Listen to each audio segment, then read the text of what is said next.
Okay. then yeah, so we'll start our webinar. We'll sit here and visit and let people pop in if they get here early. Most of the time, everyone just shows up right on time. Sure. Yep.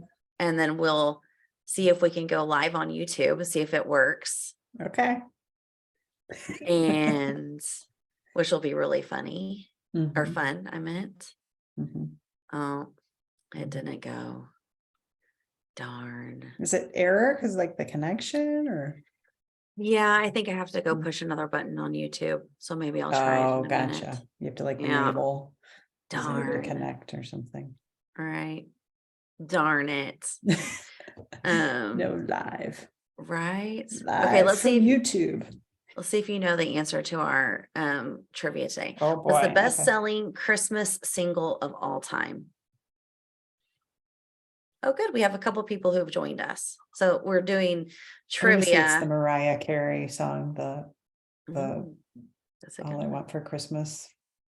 Okay. So we do trivia at Content Journey every day at noon. But since I'm in charge of it, it's loosely on time. So that was today's question is what's the best selling Christmas single of all time? So we have an All I Want for Christmas is one. Let's see. Oh, two people say Jingle Bells is another. White Christmas is another. What's the answer? Oh, that was it. White Christmas was the answer. Oh, White Christmas. Okay. Yeah. So I got to That give would have been her nice the trophy. We have a trophy. Oh, okay. Got it. Like an emoji trophy or like a an emoji. It's like trophy? especially made. Yeah. Oh. Good guess, Tatiana. All I Want for Christmas. That's what Lynn thought too. That was her first question or first guess was All I Want for Christmas. It's Bing Crosby's version White Christmas. Okay. of White Christmas. Sure. Yeah. Well, that's been around a long time. So yeah. I think I can White Christmas. Bing Crosby. That's definitely classic. That's for sure a classic. Okay, so I'm gonna go to the YouTube features section and see if I can get our enable YouTube live enabled. Yeah, so we'll sit here and visit for a minute while we wait for other people to join us, and we will get officially started right at 1 o'clock because we try to be on time, but we will sit here and continue to visit. I just got a compliment via text. Thank you very much. We have a holiday party tonight, so I had to get all dolled up. It's the holiday party season. Yes, it is. I'll probably hear Bing Crosby's White Christmas. White Christmas tonight. For sure you will. Right? Okay, let's see. Oh, I have to do video verification. Oh, I've never done that. How do you do video verification on YouTube? Yeah. Okay. Recording in progress.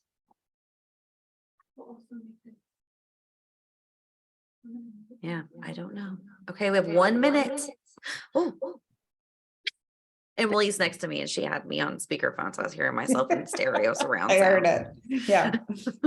It's like, scared me. I don't need to hear myself in stereo surround sound. I know, right? I don't want to hear that either. Not you, but me. Yeah, you're like, Lindsay, I don't need it. No. I'm just kidding, Megan. That's funny. Okay, we're almost at time. Okay, you got your slides ready? I do. Okay, perfect. You tell me when you want me to share them. Yeah. Okay. And just as a reminder for anyone who's here with us, you can hit up the chat for questions. And you can always talk to each other as well. You can also use the question and answer panel.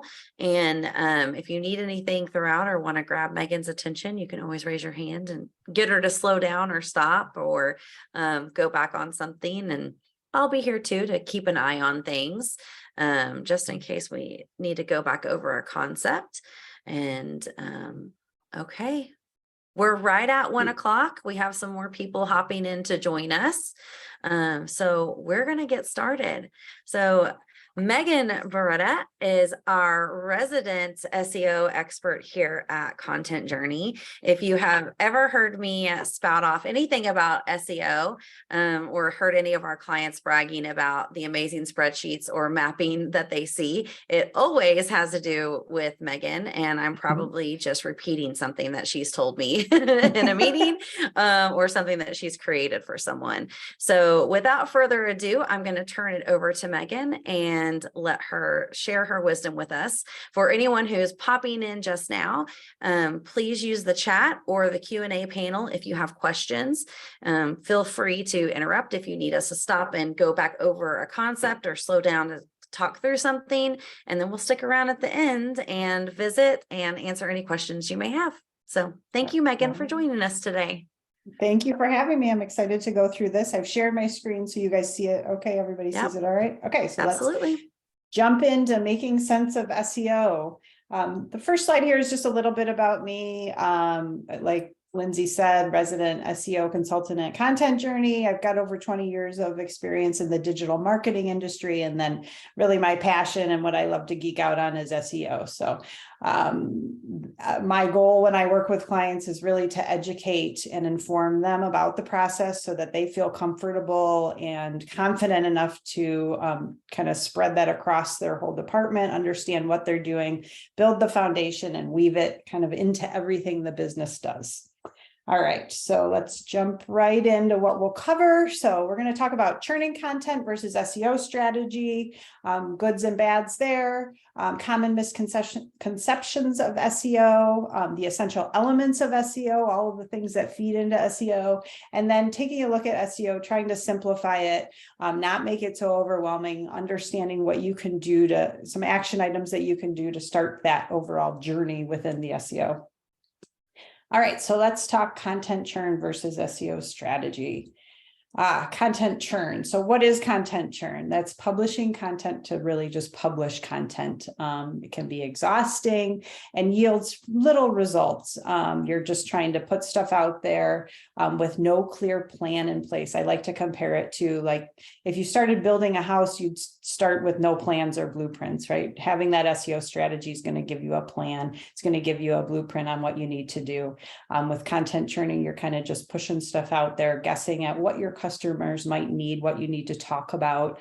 The goal for content churn is really quantity over quality, and I'll dig into that a little bit more on the next slide, which is the vice versa of it. And it can cause issues with mixed messaging. Again, if you don't have that clear plan in place, you're going to be just, again, pushing that content out there without a clear message. You've got less cohesiveness across your departments because there is no plan in place. And it doesn't align with the goals, and you're missing opportunities there, versus as we move into an SEO strategy, that essentially is kind of pulling in all of this information together, coming up with a clear plan to move forward. Essentially, it's going to make things easier from a cross department perspective, but also just a management perspective as well. It uses data and research, proper research, to really inform all of your decisions and put that proper plan together. So it allows you to look at that data, identify what you want to target and focus on, match to the user behavior, target your audience, and know what your customers are looking for.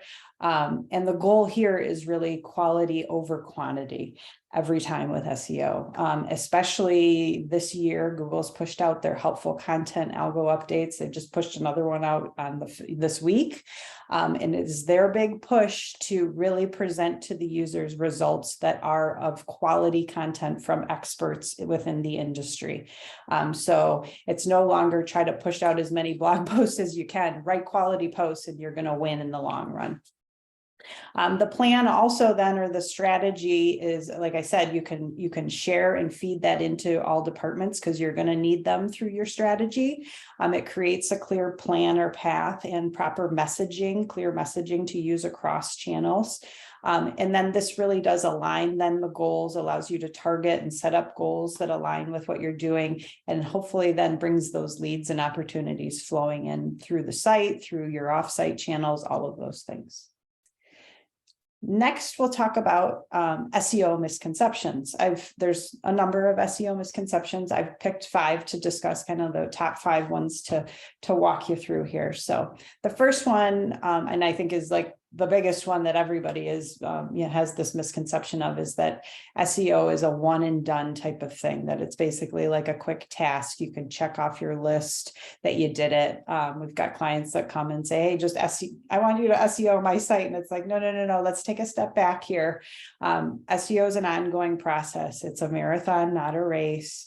It continually evolves, just as within your business processes evolve, your products change, whatever it may be. SEO is the same thing, and you really need to keep that in mind as you jump into this journey with SEO, that it needs to be part of, the current and future strategy, your marketing strategy, and efforts. Keyword research isn't necessary. And this is one that surprises me when I hear it, but keyword research is really that critical part of your SEO strategy. Again, it goes back to what I talked about with data. There's so much data out there with keyword research that tells you not only how often it's being searched, are there certain months that it's more popular being searched, search features, how easy or difficult it is to be searched. So you have all this good data that you can use to pull in and start to compile about your brand, your audience, and who you want to speak to. So it's really, again, like I said, that critical part of the strategy. It gives you that direction when it comes to looking at topics and entities that you want to target. It allows you to take a look at those keywords or topics and determine if it's a good fit for you as far as that search intent goes. So if I'm searching for something at a high level, maybe that's really not something that you want to target because it's more informational, less likely to convert, those types of things. But really, you need that data to help inform that strategy. Again, that keyword data is going to help build into that site structure, so how you organize your content on your site. And then it also will feed into those detailed page-by-page content outlines or content briefs that are created, again, helping inform the pieces of content needed on the page. But also looking at the search features. If there's a video carousel, then you might want to have a video in your page or post that you're doing. So really utilizing that data is very important and should not be skipped as part of that SEO strategy. Content doesn't matter, just keywords. Not so much anymore. These days, Google's smart. They use AI, they use machine learning, so they continue to get smarter and smarter. Gone are those days of just putting some keywords on a page and potentially ranking for them. The quality of the content is always going to be king. The content you write needs to be written by someone that's an expert in the industry, and you need to demonstrate that within the post, within the website, in order to bring up that overall EAT, expertise, authoritativeness, and trustworthiness. We'll dive into that a little bit more in future slides. But it's really important to, again, that quality content, and speaking to your customers, using the language that they're using, which again, from the keyword research will help inform some of that.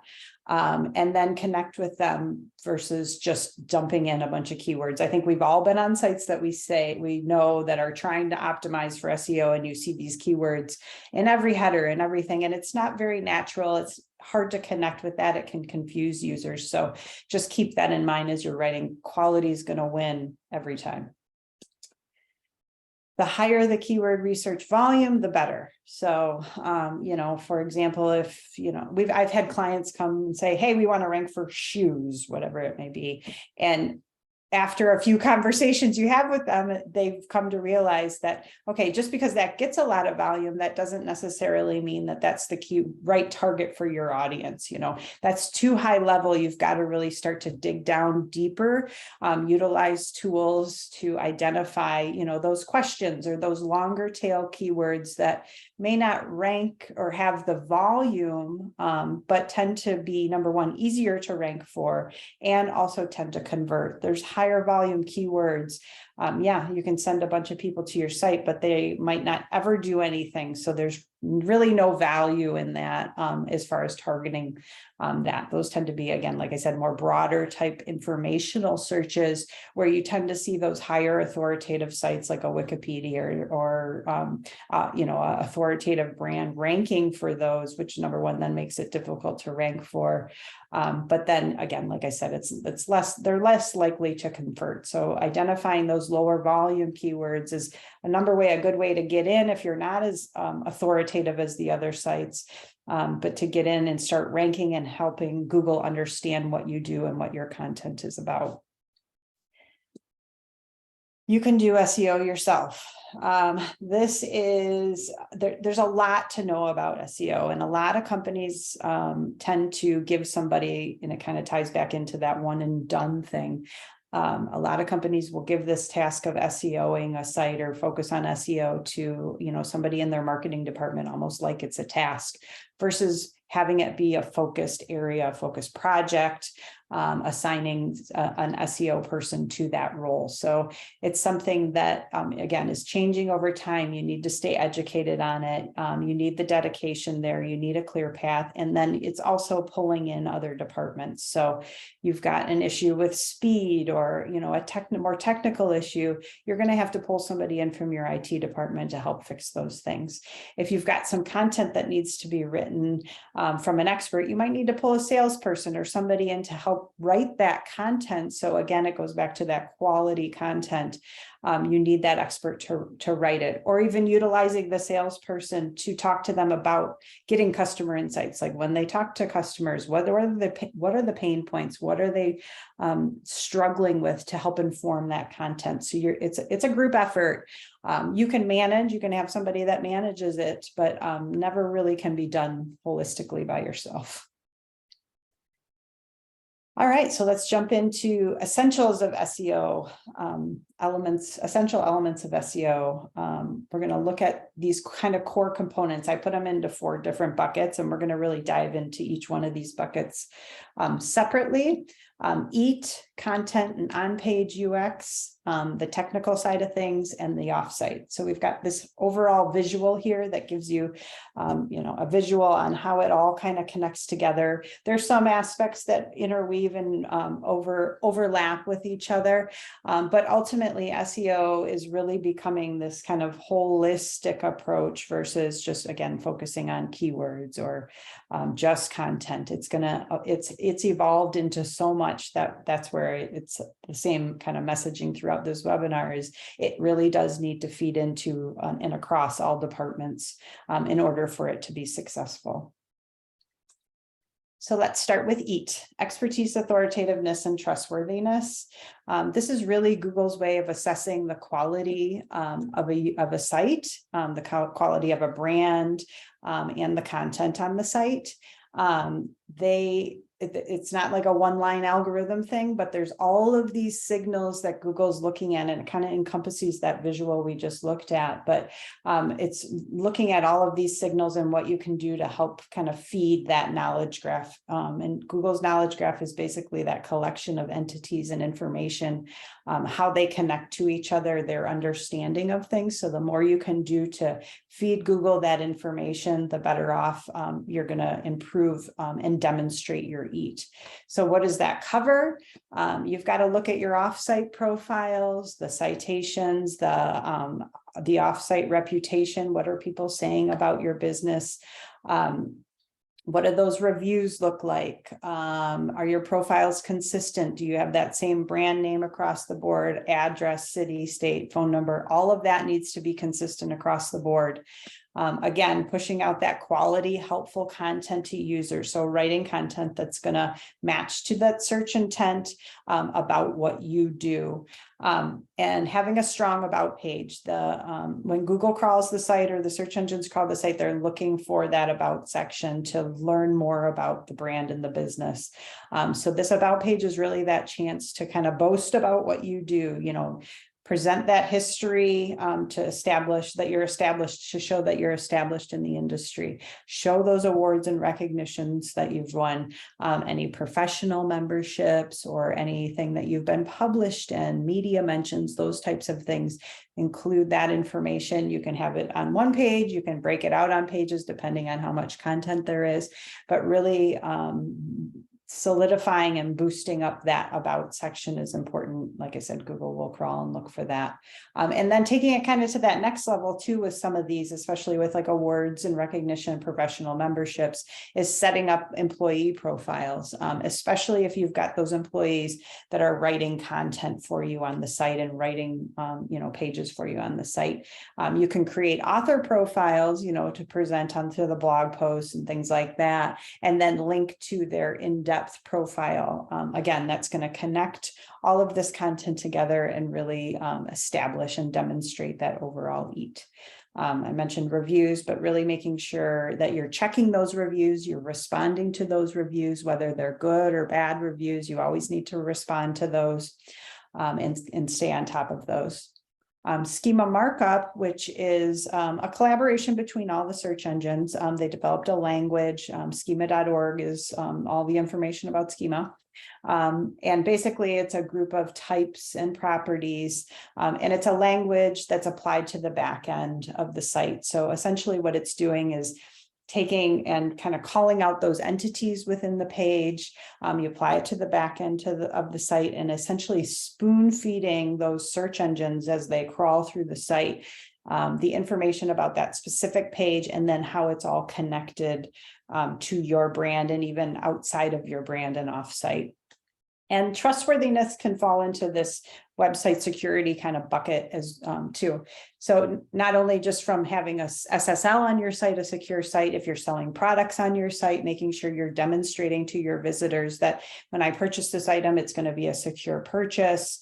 You really want to keep that in mind, showing them where their customer service pages are, making it easy for them to contact you or to know about returns or things like that is really important to show and demonstrate on your site to really build up that overall trust of the brand. Oh, hang on here. Okay.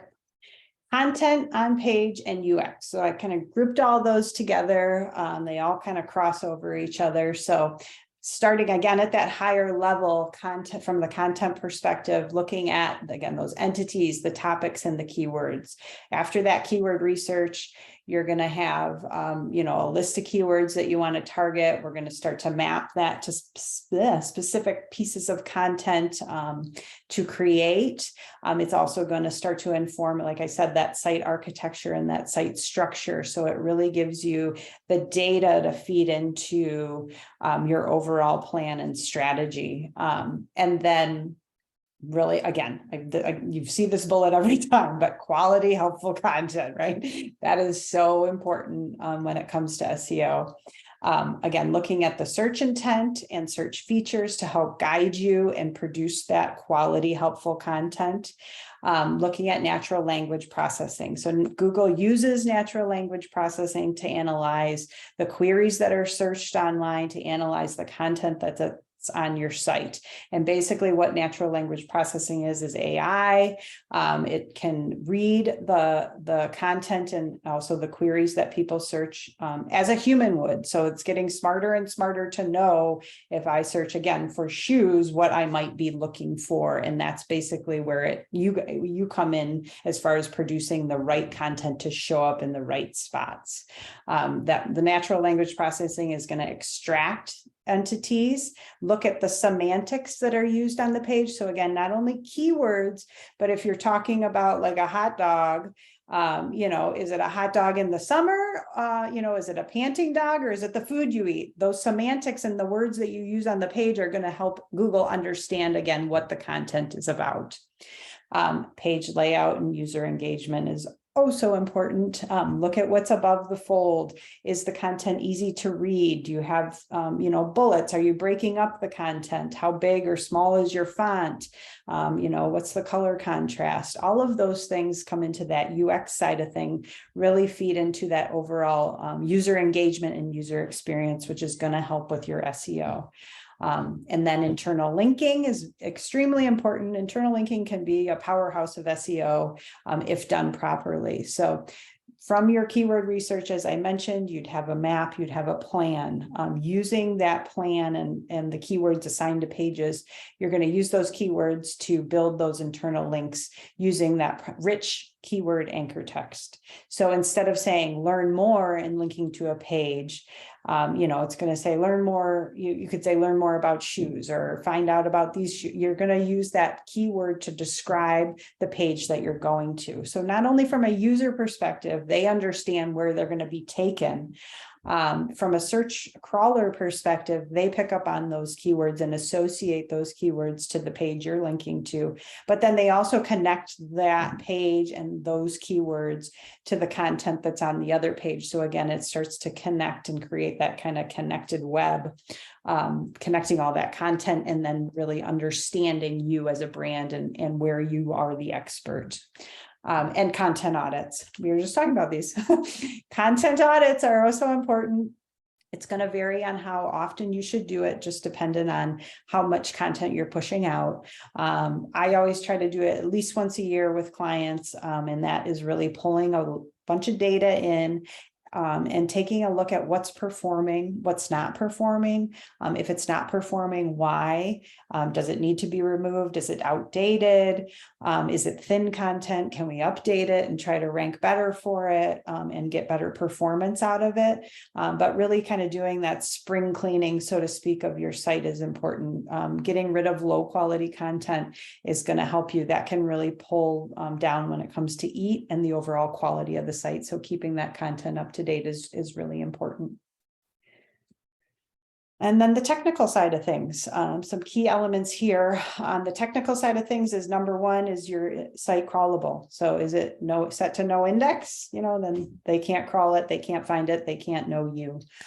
So start at that high level crawlability and site maps. Make sure you've got your site maps out there for those crawlers to crawl, and that those site maps contain the important pages. You don't need your thank you page in the site map. You really want those key important pages to be in your site maps. You want to look at core web vitals. So core web vitals are 3 different measurements that Google uses, and they consider important as far as measuring that overall user experience. The first one is largest contentful paint, which essentially is load time, especially with a mobile world that we're in. Load is really important. So you'll want to look at that measurement. First input display is another one of the 3 measurements, and that really is a measurement on how quickly a user can interact with your site. So if you've got a video on the page, how quickly can I play that video to watch that video? And then the last one is cumulative layout shift. So we've all experienced that, where you go to a site that is mostly, you see this with sites that have a lot of ads, but the page is loading, but then the content is shifting. So it makes it difficult for the user to interact or click on that video. They end up clicking on something else. You want to look at all these elements, and those are available in Google Search Console. You can run tests on it, but to see how your site and how Google views your site as far as that overall user performance. Proper header structure. So the H1s, H2s, H3s, those HTML headers are really important. Think of it as an outline. Your H1 one on a page, that's really the purpose and the title of the page, and then using those H2s to organize the content. So not only from a user perspective makes it easier to see and understand the content, but from a crawler perspective, they pick up on those different header tags to understand how the content is organized, how it relates to each other. And then it also now is starting to show up in search, where they're picking up on H2 headers to create like those little site links you see in the SERP results. Underneath your result, you see those little additional links sometimes, or it will jump you right to that part of the page to answer, again, matching to that search intent for the query, jump a user to that section of the page, tagging it by the headers. So those headers are really important, and weaving keywords into them naturally if you can. And schema markup, which we had just talked about with EAT, but it is very technical. There are some plugins and things you can use to add schema markup to the site, but it is a technical thing that you want to consider doing, and you want to have a strategy around it as well. Certain pages can be tagged with certain types, so you'll want to incorporate that into the overall plan. Offsite. So offsite is just as important as onsite. So that, again, that offsite reputation, what are people saying about you, the business, the customer service, how it is to work at the company, review that. You can do different searches just by your brand name and reviews or things like that, and see how Google sees you and understands you. It's very big. And again, like I said, they pick up on those mentions and that information.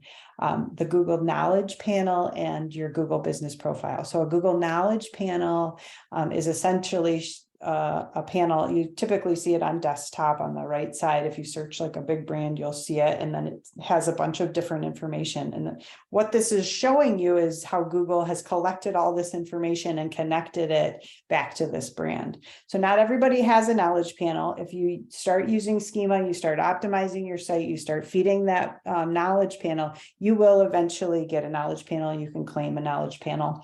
And for local, especially for local, that Google Business Profile is also important. So having that profile, utilizing that profile, making sure that it's optimized, up to date, you're posting, you're sharing pictures on there, you can put videos on there.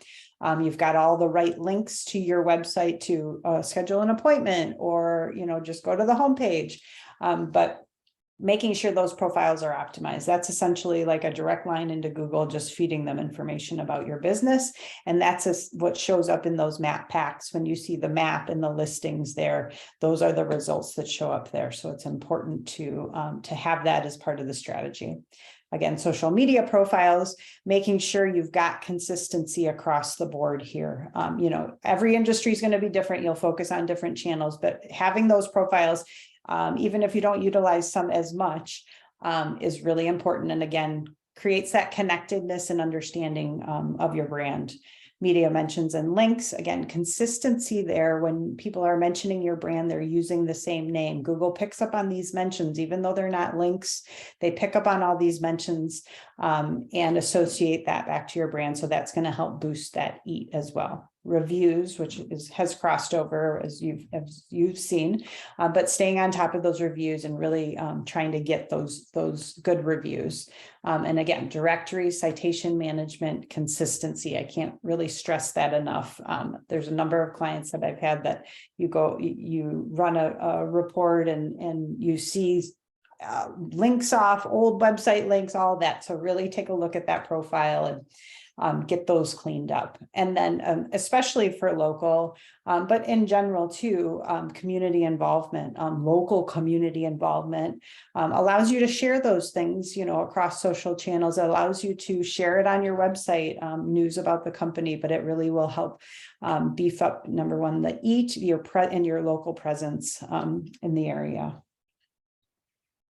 And those are those kind of key elements. That was a lot of information, I know, but that kind of shows you how much there is to SEO now and how it's not a one and done thing and it can't be done by one person. So let's talk about simplifying it and trying to give you some action items to, not feel overwhelmed and start getting involved in making a plan. So really just in the simplest terms at a high level on SEO, remember that this is the process of continually improving your site and your brand reputation to enhance that visibility when people are searching for you. By setting a solid foundation and continually making small modifications to your site, you're going to see that improvement with user experience, and you're going to also see that improvement with your organic search results. So in these next few slides, like I said, we're going to go through just some action items to get you started on this SEO journey, and hopefully you'll jump right into them. So first one, don't feel overwhelmed. Again, like I said, I just went through all these slides and that's a lot of information, a lot of things to know. So do not feel overwhelmed by this. It can be done. It all can be done. And the good thing is it's all fixable if you find problems. So Remember, it's a marathon, not a race, and you can pace yourself, based on your time, your resources, and budget. So don't overwhelm yourself. I always say, okay, start with your analytics. I've had a number of clients come to me that had nothing set up, and that is like, these are free tools you can use to start to gain information about your target audience. So make sure you've got Google Search Console set up. Google Search Console will tell you what's happening on search for your website and your domain. It gives you query information, if you're showing up, clicks, pages, what pages are ranking. It gives you technical information, those core web vitals. It shows you index pages or issues with other pages. It gives you crawl stats. There's a lot of good information in Search Console. And it's, again, like I said, it's a free tool, so get that set up. Make sure you've got your Google Analytics set up. That's going to tell you what's happening on site when people get to your site. So you can look at all the different traffic sources, specifically organic when I look at it. But it gives me a lot of good insight into where people are, what pages people are landing on, and then what they're doing when they get into the site to eventually convert. And leading into conversions is that goal setup. So not only you want the data, but in analytics, you can set up goals to track those conversions. So if the goal of the site is to get to somebody to fill out that contact form, then you can set up a goal to track that. And then you can utilize that analytics data to see, again, what pages convert better than others. Again, where people are coming in and what is driving them coming in from a keyword perspective. All of that is really good data to have and use. The Google Business Profile, again, for map pack ranking, local rankings, and just feeding Google information. So make sure you've got that profile. Bing Webmaster Tools is essentially like a search console for Bing. So make sure you've got that in. It gives you 2 different data points, 2 different audiences that you can look at. And then Bing Places for Business is essentially Google Business Profile for Bing.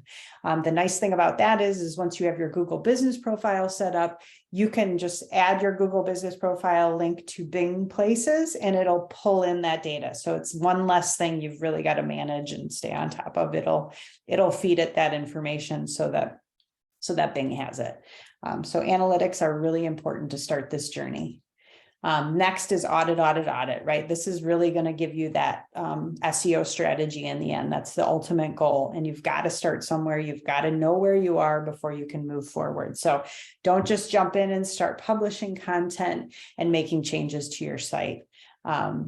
You want to know what's wrong before you can fix it. You want to know what your goals are and what your target is before you just start doing things. So you want to start conducting audits, a competitor analysis, which is comparing you to competitors.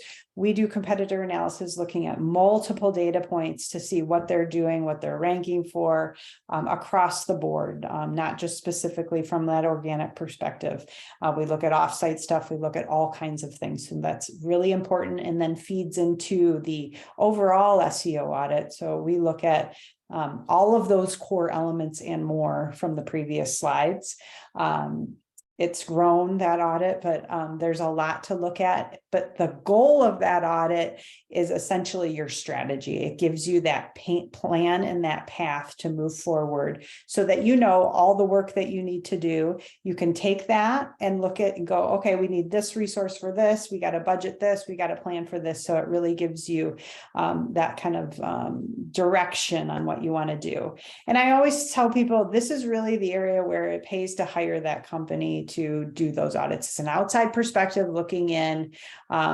We do an in-depth data audit analysis. Some of the free tools out there you can run certain audits for, but you don't really get everything that you need. So it's worth it to maybe make that investment and hire a company to do the audit for you. And then from there, you have that plan, you've got the details of it. You can determine what additional resources you might need, what budget you might need, and start to put a timeline to everything to start taking action. So now that you've got this list, you've got everything that you need, you can really start to jump in and make the changes.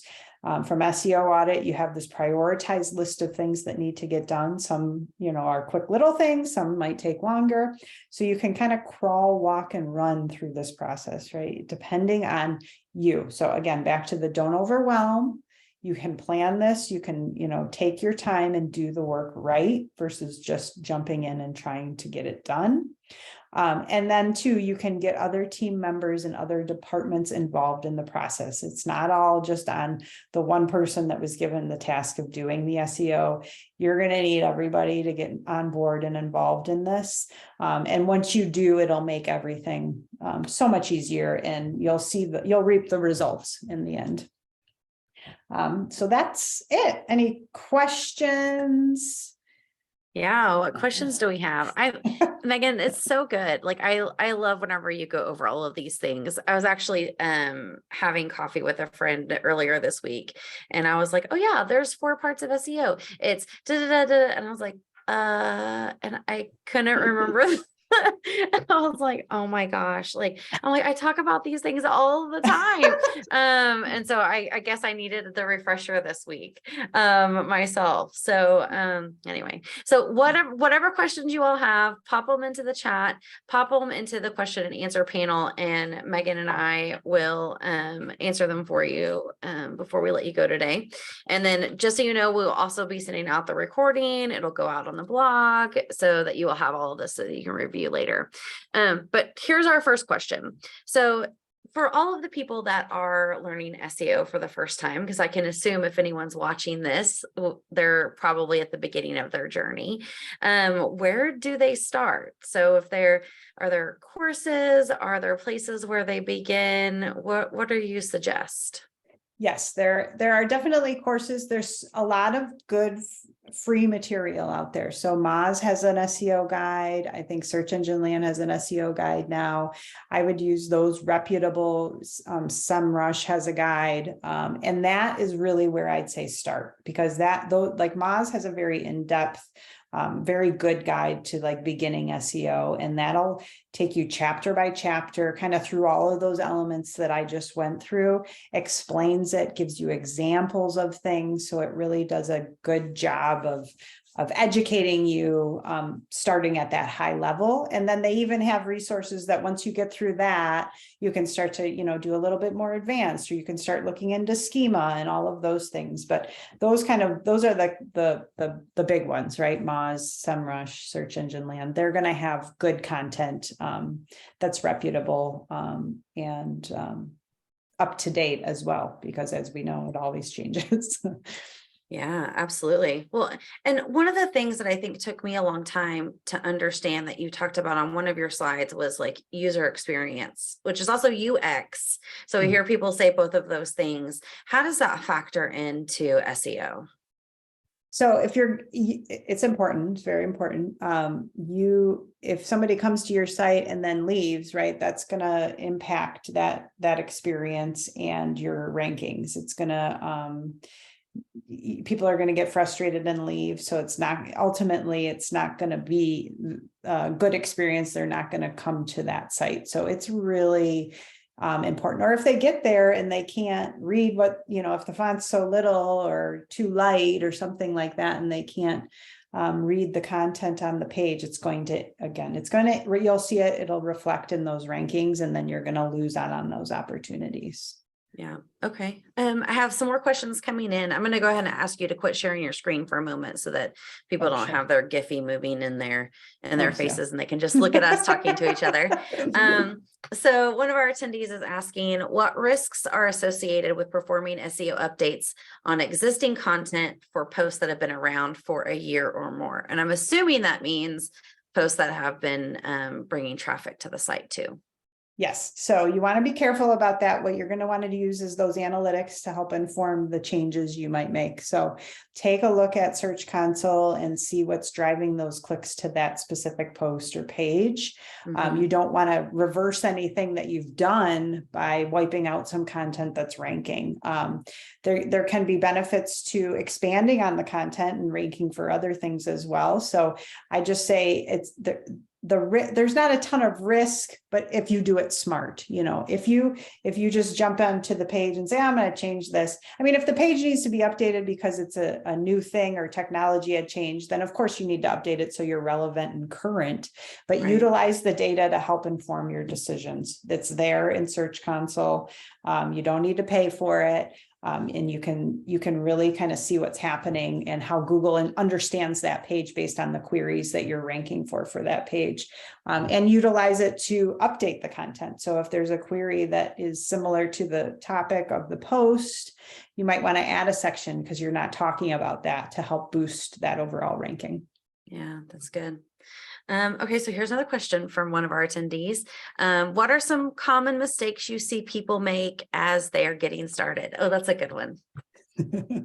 So when I conduct my audits, a lot of things that I see are they don't have like meta titles and descriptions, which I had that as a bullet now that I say that, and I probably skimmed right over it. But making sure you've got those, meta titles and descriptions in place, and really kind of, let me back up for a second. It's really having that keyword mapping in place. I tend to see people put keywords on multiple pages, and then you run into that keyword cannibalization. You're competing within your own site to try to rank for a keyword. So it's really having that plan in place to then go, okay, this page is dedicated to this topic. We're going to talk about this. And then applying those kind of SEO best practices, the meta titles and descriptions, and internal linking is another one that I see that gets messed up a lot. People are just kind of arbitrarily linking to pages when there should be a clear strategy in place for that. Because again, like I said, that can really help boost your rankings. Yeah. I mean, my plus one to messing up when you're starting out is probably just like going after keywords. Oh yeah, we have a keyword. We do keywords. And it's just like everything is a keyword. So if we're going after content marketing, it's just like the whole site says content marketing everywhere. Right. Because we're going after keywords. It's just like hashtag happy on social media, but the same thing for keywords on your website, as opposed to doing the research, mapping it to specific pages, and having a strategy behind it. Yeah, absolutely. It's still hard. Doesn't mean you can't have keywords on multiple pages, but it's, no, it's how you use them and what you do. Yeah, exactly. Yeah, absolutely. Okay, so here's another one. How should a business use ads in place of or along with SEO? So SEO and ads can complement each other. If you're coming out of the gate on something, whether it's a new site or a new product launch or something like that, then ads can help kind of get you there quicker. And then from complementing to SEO, you can utilize that data that you get from the ads to help kind of with the keyword research. When we do keyword research, we look at that paid ads kind of side of things to go, okay, what are people paying for? What are people clicking on? What's working? And then you can implement that into your SEO strategy so that eventually you don't have to pay for those keywords. Or if it's an expensive keyword and you can't pay for it, then you can try to target it and look for topics around those keywords to write about other things that are associated to that. So there is complementary aspects of ads. I don't do a lot with ads, but I utilize the data from it. So I do see some benefits there, Of course, when you shut ads off, you lose, it just shuts off. With SEO, that's the nice thing. If you can get it to a good spot where you're ranking for things, then it's going to keep giving back to you. Yeah, absolutely. Okay, so here's our last question so far. Oh, wait. Oh, sorry. Another one came in, I think. Yep. Here's another one. So if we are looking to leverage an SEO agency, what questions should we ask when vetting those agency partners? Ooh, good one. Yeah, that is a good one. I always ask, you want to look at experience, you want to see work that they've potentially done or examples of audits that they do. I always, when we meet with clients, go through kind of the whole process. So it's really good to, not only kind of see their resume of things, but meet with them.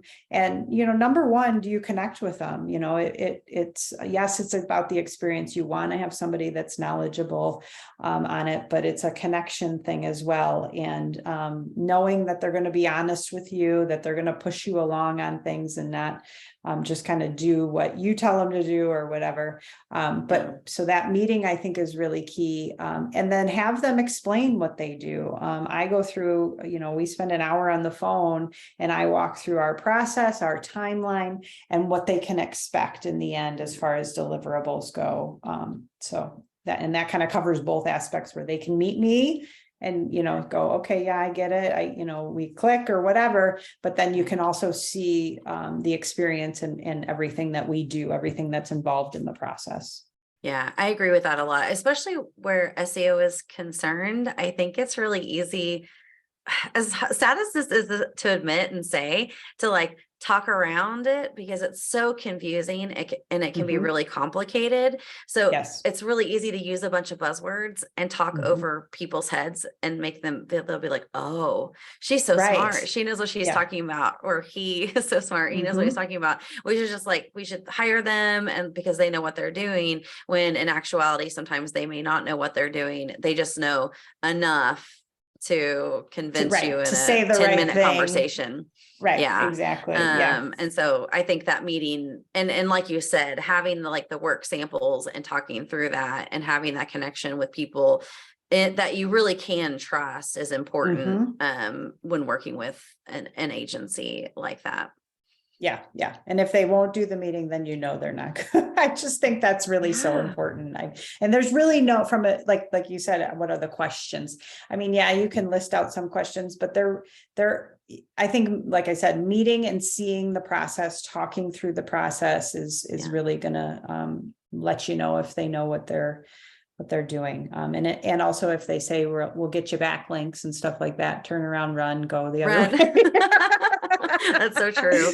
And I'll say this too, I've had potential clients ask us for references. I wouldn't say that happens all the time. But I've had some people go, well, can we talk to some of your other clients? And we've provided that to them. And that's also awkward to be like, which of our clients will be willing to take a sales call on our behalf? But we have a few people that'll do that for us. But ask, ask those questions because you're paying your money for something. And so, those are all legitimate things to ask of people whenever you're vetting them. Okay, let's see, one more question. And again, we still have time. So if you have other questions, put them in the Q&A. And here's the last one that I have so far. And I like this one because I have lots of thoughts on it, but Megan, we're here for you and not me. What are your thoughts on Google's new helpful content update? We've talked about this.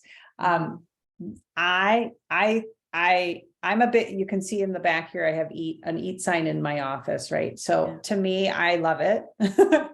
I think it's a good thing. I think it's kind of vetting out, some of those sites that you search, you see it and you go, why is this ranking? This isn't doing anything. They're just kind of checking off some of the boxes to rank or whatever it may be.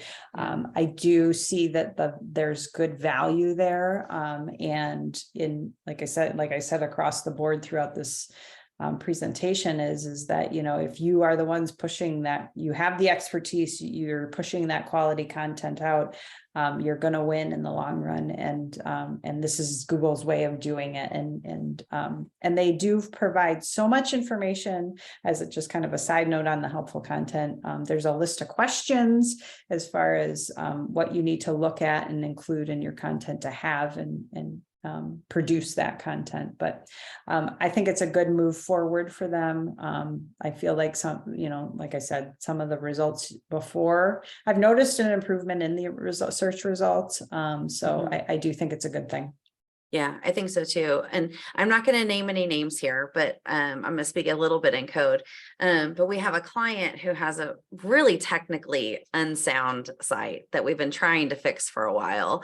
It doesn't have a good user experience. It's not even very accessible with their links and stuff. But we've been posting great content on the site for, well over 2 years. And after the August helpful content update, their rankings just improved ridiculously, and like almost doubled, I think. Oh, wow. And I have high hopes that they probably will again, because one of the things I kept telling them, I'm like, we've got to fix these other things on your site. Like, we've done as Yeah. much as we can with content, and then Google did these updates, and I was like, oh, never mind. Maybe we haven't done as much as we can with content. Right. But we're going to get to the end again, and they really are going to have to make some other updates. But anyway, so as far as like, providing answers, I mean, that's what people want. That's why they use the Yes. internet. So I think I agree with you. I think it's a good move. And so for all those people out there writing, I think it's going to give them some job security. Right. Yeah, exactly. Yeah. Right. Okay. Another question came in. Okay. So let's see. What is realistic division of labor when working with an SEO agency? Ooh, okay. And how do I remain authentic and true to myself and not what the agency thinks I need to be? Okay, so division of labor is going to really come down to what comes out of that audit, and what resources you have available. I work with some clients where I just kind of guide them through things, and they will do most of the work. Other clients are like, I don't have time for this. So can you please help me and do this? So sorry to say, there's not really, a 50-50 division, that type of thing. It's going to boil down to availability, again, resources and budget, of course, too. But if you're a small site, just as far as just general SEO time, you don't need a dedicated SEO person, right? You can kind of keep on top of things, check your, technical audits on a weekly basis once you get that solid plan in place, and then you've got your content plan, and all of that's going to feed into it. So it's not like you need a dedicated person, but it is going to boil down to really what needs to be done from those audits, and what your content plan looks like as well, from that side of things. Okay, so the second side, do you want to add anything? Well, I was going to say too, I find, or I was going to say, like, do you have like an average hours that like a medium-sized business, like, I mean, because most of the clients that we work with don't need, 20 hours a month of technical SEO work. You know what I mean? A month of that. Exactly. And are probably really happy and have too much with 10 hours of SEO work. I mean, we have our enterprise clients at 10 hours of SEO work a month, So, yep, I hear what you're saying. The range I'm usually in is between 5 and 10 hours, smaller sites with clients who aren't pushing out content on a weekly basis, because all part of that is, I set up the blog posts, I optimize all of that. So 5 to 10 hours is probably a month is a good range to be in, and have and hire an agency for. Exactly. So what I'm thinking is like, with an SEO agency, it's like you start with an audit. You have a really clear picture of what you need holistically for the next 6 months or even 12 months. And you have a really good idea of what you need. And then you know what that division of labor looks like. You know what you're going to take on, you know what they're going to take on. You have very clear expectations of what that looks like. And then you know what success is for you and for them. And then you can hold them accountable for that at the end of the day. Exactly. And then the second half of that, Megan. So how do I remain authentic and true to myself and not what the agency thinks I need to be? I think that's probably verbiage, right? Is what that question is getting to, or do you think it's something different? I think, yeah, I think that's probably what it is. It's, and you do the keyword research and it's like, okay, we got to put this on the site, but that's really not true to who the brand is or anything like that. You always have to stick to your core values in your brand. So if you've got an agency that's pushing you to not do that, then maybe it's not a good fit. I work with my clients, believe me, we've gone back and forth in emails and I'm like, we can't change that. And then we talk about it and I'm like, okay, how about if we do it this way? I mean, the nice thing with Google these days is we have AI, we have machine learning. Yes, you want that keyword on the page, but it also can understand and interpret versions of that keyword, so to speak, right? So you've got a little room there, and you do not want to lose your authentic self. So if you're finding that pressure from a client or from an agency, then again, maybe it is not a good fit, because they need to understand your core values and stick with those as well. Yeah, absolutely. I mean, I think there's probably a happy medium somewhere in there. Like, we can't make up names for services because No. other people aren't using Gonna that. know, So, right? Exactly.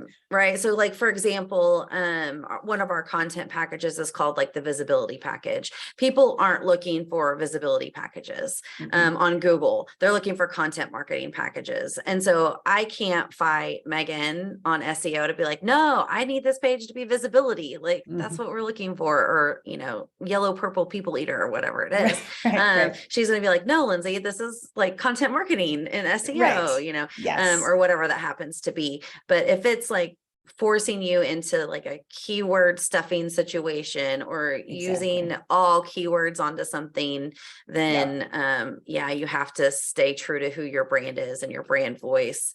Because that really is important, because that's who your customers and your clients respond to. And that's you don't want to feel that pressure. You shouldn't feel that pressure from an agency. No, because at the end of the day, your website and you're selling It's to you. people, not to the robots in the search engines. Right. So exactly. even if the search engines are bringing people to it, people are going to be turned off by reading that type of content. Yeah. Great question. Exactly. We need a whole webinar just on that, Megan. I know, right? Yeah. I love that. Okay, that was our last question. Those were really good questions. I mean, you talked for 30 minutes and we did almost 30 minutes of question and answers. So that was really fantastic. So we will put this recording up on our YouTube channel and on the blog, and we will email it to everyone who registered afterwards. So thank you so much for your time today. It was a joy as always. And thank you all for attending and asking such fantastic questions. And until next time. All right. Yeah. Thank you. This was wonderful. All right. Bye. Bye.